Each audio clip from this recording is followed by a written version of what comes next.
Hello and welcome to the tutorial video for applying for funding from the Indiana University Funding Board. I hope you're having a great day and finding it somewhat easy at least to get funding for your organization's next event or conference. So as you can see, we are here on the home page of the Indiana University Funding Board website. It's fundiu.indiana.edu. You can see that up here in the web search.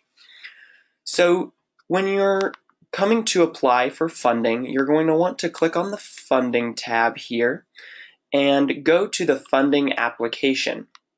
So the application is not actually housed on our website, but you're going to find the link here to be able to go to the campus labs environment, which is essentially a part of beINvolved, to log in with your CAS credentials. So that's what we're going to go ahead and do.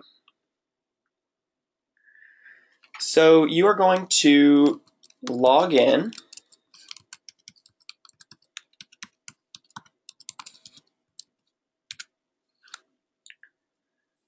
And you're going to come to this budgeting system part of Campus Labs. Now, you may not see all of these different options here because you do not have the same access needed to see the back end.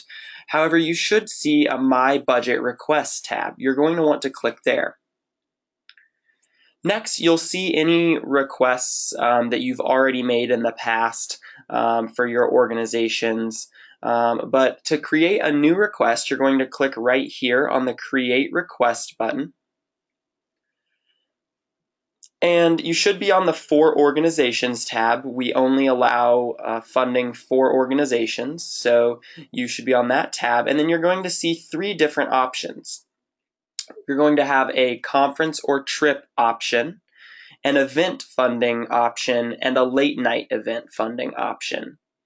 So in terms of conferences, you should use this anytime that your organization has students attending a conference or trip off campus. So maybe you're going to a networking event in New York, or maybe your art organization is doing a studio visit in Cincinnati. Something like that. Maybe your religious organization is doing a retreat in northern Indiana that involves camping. So anything that's off campus and you're going to be traveling to that event and taking students, you're going to use this form right here. This next form, the event funding request form, is probably the most common type that most of you will be using. This is going to be any event that's actually hosted by your organization on campus in Bloomington or at Bradford Woods. So that is going to be, again, an event that you're hosting and your organization is really in charge of organizing. The late night event request form is essentially the same as this. However, this is for any organization that is coordinating with IU late night programming and is intentionally, applying for funding for late night events. For the purpose of this tutorial, we are going to use the event funding request form, and all of them are going to be very similar, so even if you're using one of the other ones, this should still be a helpful video.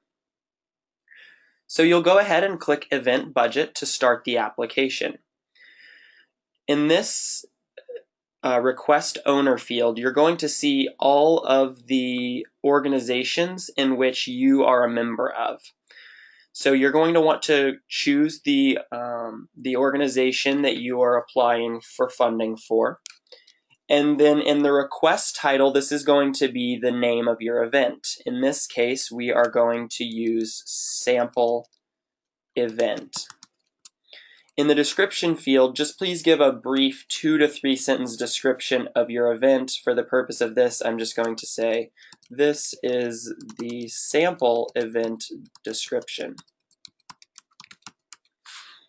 So don't take too much time, just put a few sentences in there just to give us an overall idea of what is going on. Once you're done with that, click Next. And this will take you to an organization information page for the sample event, as you can see. So we are going to create we're going to fill in all of this information.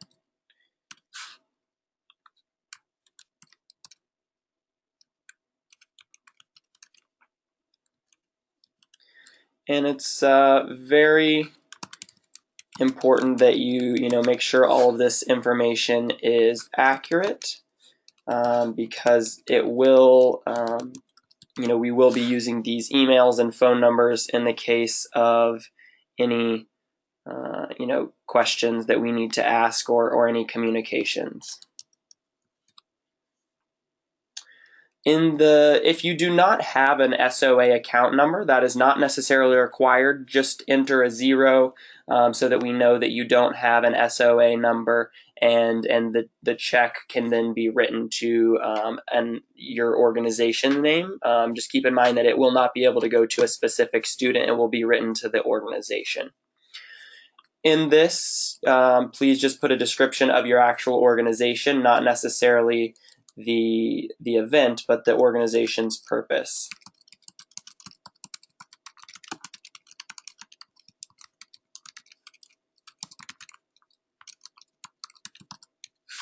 All right, so now your organization should have some sort of overall category that you would consider yourself.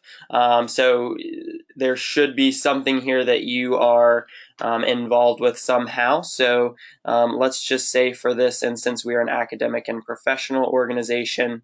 If you happen to have a secondary category, maybe you're an academic and professional, but you're also a graduate organization, so mostly graduate students, you can select that.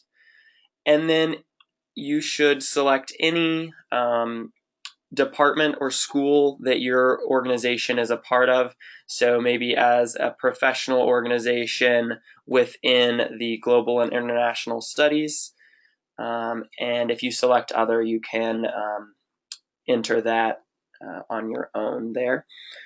So you now have your organization information. Then you can go ahead and click Next. Now we're going to get into the specific event information. So now we actually have the sample event that we're applying for, and maybe it happens to be on January 1st of 2017. And your event is starting at 4 p.m. and ending at 8 p.m. Okay, expected attendance. This is important to be as accurate as possible because we like to know that we're funding events that we just like to know the overall estimated attendance so that we can look at a cost per person of your event and make sure that it's reasonable for the number of students that are going to be able to participate in your event. So let's say that this is going to be a 100-person event. And now this is specifically for your category of the event. We just chose category of your organization on the last page, but maybe this is an academic or professional organization, but for this specific event, they're doing a charity fundraiser. Okay, then you're going to enter a brief description of the event. Okay, and then you just have a few questions here.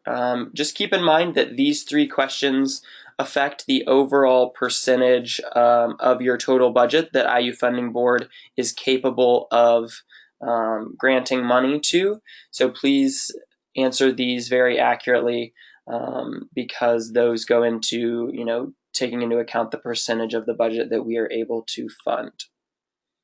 Okay. And then we're going to hit Next. And now we're going to be taken to the budget portion of the application.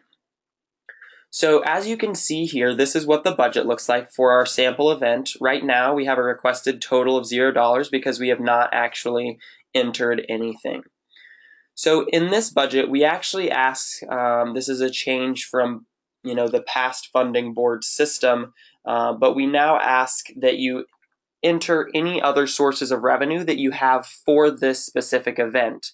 So if you're an organization that is receiving money from an outside department or an outside donor, please add that here, and that will be taken off your total initial request, because we do like to see organizations that are working towards self-sustaining events and aren't completely relying on funding board for their events. So the more that you can show that you are actively searching for outside funding as well, that actually looks very good for your organization. So let's say for this event we actually have a donation from SPIA. So SPIA has given your organization a certain amount of money for this event, and your description is not really required, but this is a $500 donation. And as you can see, if you had two of those, for some reason, you could enter that. So we're going to save that. That automatically adjusts the requested total. And now we're going to enter expenses for the event. So expenses are a little bit more complicated because you will need to choose a category. These are some general categories to think about when planning an event, but there's definitely many cases in which other may be necessary. So let's say that our first expense is the venue, and it is room 100 rental.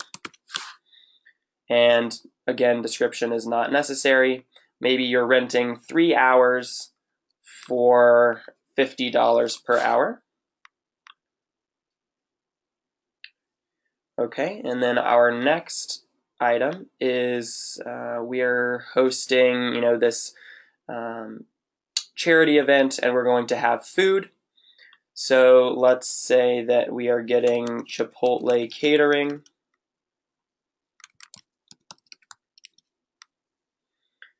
And we need 100 meals at $10 per meal.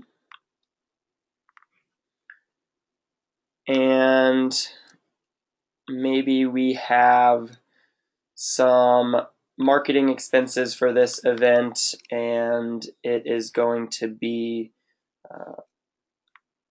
flyers. And you're going to have 50 flyers at a cost of 25 cents each. And finally, you're going to have an other expense, and maybe this is ordering some supplies that is specifically for games. So maybe you are ordering games for this event, this philanthropy charity event. You need games, and you're going to have 5 games that cost $50 each. Yeah, the more specific you can be. So for instance here, games is a little bit vague, so it might be helpful to add a description to actually tell us what you plan on doing. That will help the board in making its decision, and the more descriptive you can be, the better. But don't think you need to write a paragraph on each of your expenses. That's definitely not necessary. Okay, so then you're going to save. So now we have 4 expenses, and as you can see, we've got about $1,400 in expenses. We have a $500 outside donation, and now you're requesting $912.50. So actually, let's add one more expense, because any event under $1,000 will not present to the board, and so we're going to say that we are hiring a speaker now to come to our event, and he's charging a $500 honorarium. Okay, so now your event is over $1,000, so that means that your organization will actually need to present to the board. But first, you are going to check your whole application now. We're almost done. So you check your budget. That's everything that you can think of for your event. And if you want to check your additional information or change the name of the request for some reason, you can go back and do those on these tabs here. Okay. Then once you are finished, you can actually go ahead and submit your budget. So it's as simple as that. Now you can see here that we were actually able to submit this request for $1,412.50. That will then go directly to the funding board co-directors, and you will then receive an email to go ahead and come to one of the meetings and present your initiative for 5 minutes, and then have a few minutes of Q&A as well. If your event was less than $1,000 request, then you will not actually present to the board. The board will make a decision based off of your application and the description of your organization and the event. So at this point, you are all done. You'll just be then waiting to hear back from one of the funding board co-directors, and typically your requests will be due on Sunday night at 11:59 p.m. And if you have applied by then, you typically will present, or your application will be viewed if it's less than $1,000 at the next funding board meeting, which typically occurs on Wednesday night. So you'll be waiting to hear back on scheduling to see when you will come in and either present, or your event will be viewed if it's less than $1,000. So that is the application process through Campus Labs. I hope this was helpful for you. And if your event is funded, so after this, like I said, you would either come in and present, and then the next step will be after your funding is approved and or adjusted. So you may not receive the entire amount. You'll probably receive, an adjusted amount that would be approved. And then the next step is actually to submit your group responsibility form, which will also be fully online. And if you go back to the funding board website on the help tab, you can find another video that will walk you through submitting your group responsibility form. So that's applying for funding from Indiana University Funding Board. And thank you so much for watching. Have a wonderful day.